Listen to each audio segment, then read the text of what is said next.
Hello everyone! Workout 2 of the week. We're going back to deck of cards workout. So just to go through deck of cards, you're flipping over the cards as quickly as possible and doing the exercise that matches that suit. All right. Ace is 1 rep. 2 is 2 reps of whatever suit you're flipping over. All the way up to 10 would be 10 reps. Ending from a jack to a king is 15 reps of that suit you're turning over with the matching corresponding exercise. All right. Jokers are a 45-second rest, or they can be used as a 45-second exercise that I will give you in the video as well. Okay. Go as quickly as you can. Try and keep your rest to a minimum, but at the end of the day, form and technique is far more important. So if you've got a rest, take a rest. You need a breather, take it. Let your body tell you what you need. Yes, obviously I am for pushing yourself as far as you possibly can, but that's a fine line, right? We're going to want to push ourselves to our max, but not push us over that edge where we cause an injury or some form of issue that we can't continue. The goal is to get the cards done, right? So if that takes you a little bit longer, jot the time down, see how long it takes. Try and beat that next time. All right, small little incremental improvements. So for today, spades are going to be landmine rows. If you have weights, you can use them by all means. I'm going to do it without weights today, just to show somebody who doesn't have one. Both sides equal 1 rep. Clubs are going to be squat jumps. Hearts are going to be frog sit-ups. And diamonds are going to be running on the spot, quick feet, count of 3, down to our chest, back up. All right. Let's get this party started. So, landmine rows. So I constantly are trying to find new ideas that I could possibly do with weights and maybe not do with it, like do without weights. Landmine rows are one of those. I've done man makers in the past as well. The big thing is when you're not using weight is focus on that muscle contraction. Really think about if I had a weight in my hand and I was doing that same exercise, what muscles would I be engaging and how do I get them tight and engaged and simulate that same movement, quote unquote, under tension. Okay, so landmine row, you're going to get your hands spread out wide. If you don't have weights, you're obviously going to have those in the ground and you're going to be holding on to them. Fingers spread out wide, underneath your shoulders, core tight, shoulder blades back. Okay, drive those elbows in slightly, get into a good plank position. Get the feet a little bit wider than shoulder width because you're going to lift a limb off the ground. Okay, and what you're going to do is you're going to pull that one arm and simulate pulling it back. Okay, pull, simulate. Okay, really simulate that pull. It's the same with any lift you do. Let's say your max lift is on a squat is whatever, say 225 pounds, right? Whether you're lifting 225 pounds or you're lifting 50 pounds, the way you address the exercise, the way you do the exercise, the muscles you contract, the way that exercise is done has to be done the same way. Always address an exercise identical.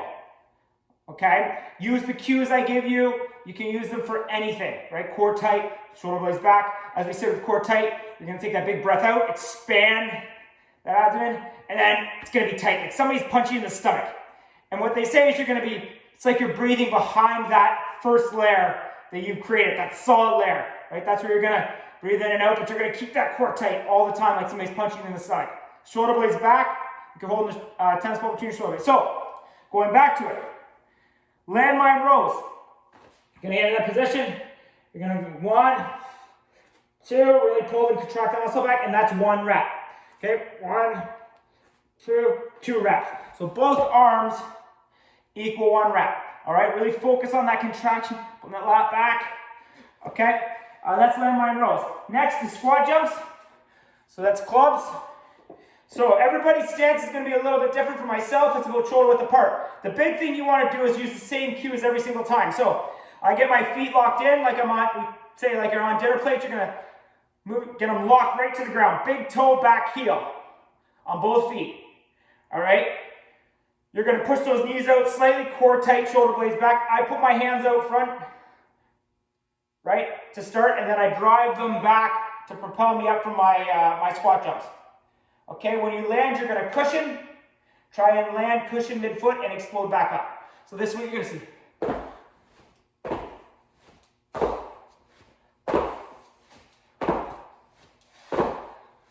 Okay, so that's it there. You're going to land and cushion that back. If you can't do that, here's an alternative. Approach, core tight, shoulders back, get your feet locked in. Okay, you're gonna simulate that jump, you're just not gonna do it. Simulate the jump, you're not gonna do it.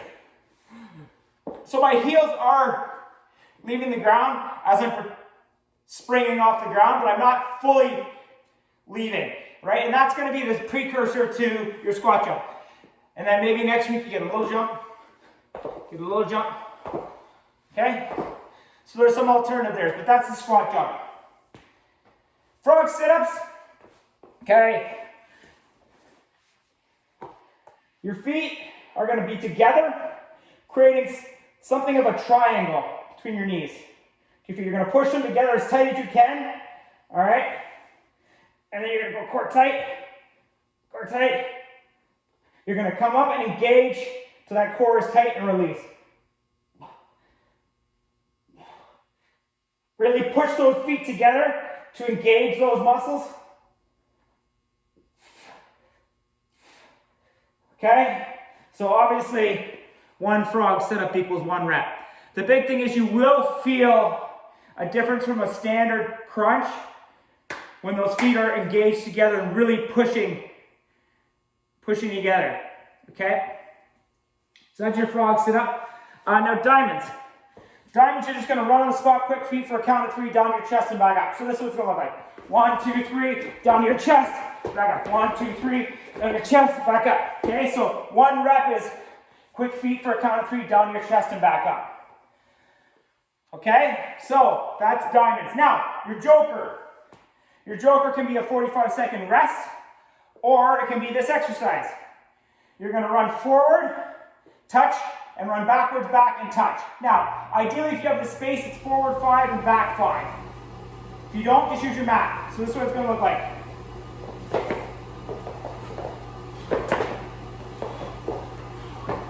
Okay, so you'll notice I'm doing a weight transition at each side.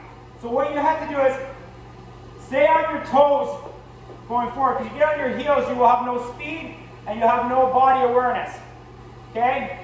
And when I stop, I'm going to transition that body to slightly lean me in a backwards position. I don't want to go too far because then I can't transition back forwards.